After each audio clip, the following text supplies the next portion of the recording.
नमस्कार मोर किचन को आपण समस्त को स्वागत। आज मु बरकोली आचार बनैबी। मोर ये भिडटी जदि आपण मानकु पसंद आसिला ताहाले प्लीज लाइक शेयर और सब्सक्राइब करनियंतु, जहा द्वारा मु जो नुआ नुआ वीडियो अपलोड करी तार नोटिफिकेशन सर्वप्रथमे आपणको पाखरे पहुँची पार। 1.5 केजी बरकोली नहीं ताकू 4-5 दिन खरारे सुके नहीं तार डेम्फ कला पड़ जाइथिबा कोली को बाछि नहीं ताकू धोई परिष्कार करदेली। 50 ग्राम पाखापाखी तेंतुली को पानी दे भिजे नेली।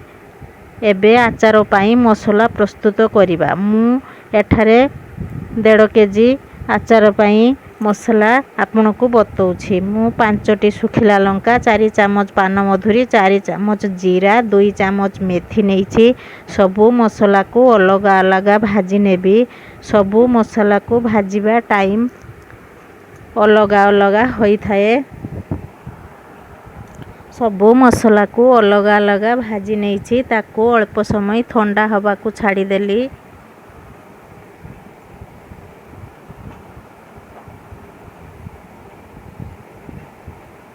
एबे करेई रे 150 ग्राम पाखापाखी सोरिष तेल पकेली। ताको गरम करी एक गिना को ओजाड़ी देली। एबे समस्त मसला को ग्राइंडिंग करी नेली।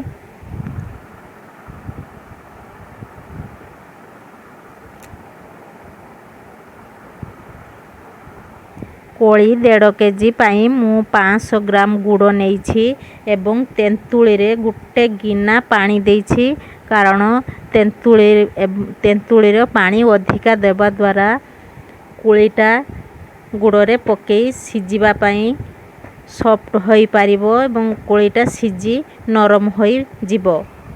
एठी गुड़र कौनसी पागर आवश्यक नहीं। जस्ट फुटिबा आरंभ करिया मात्रे मु सेथिरे स्वाद अनुसार लुण, हलदी गुंड, नाली लंका गुंड दे देली। एबे कोली को सिजिबा पाई छाड़िली।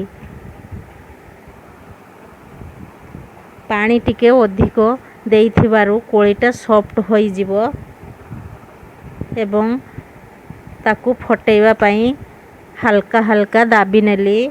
एबे कोली सॉफ्ट होई गलानी एवं फाटी मध्य जाइछि। सेथिरे प्रस्तुत करी रखिथिबा मसला को देई देली एवं गरम करी रखिथिबा सोरिष तेल को पके देली। आचारर स्वाद भलो आसीबा पाई मु सेथिरे हेंगु किछि पके देली। एबे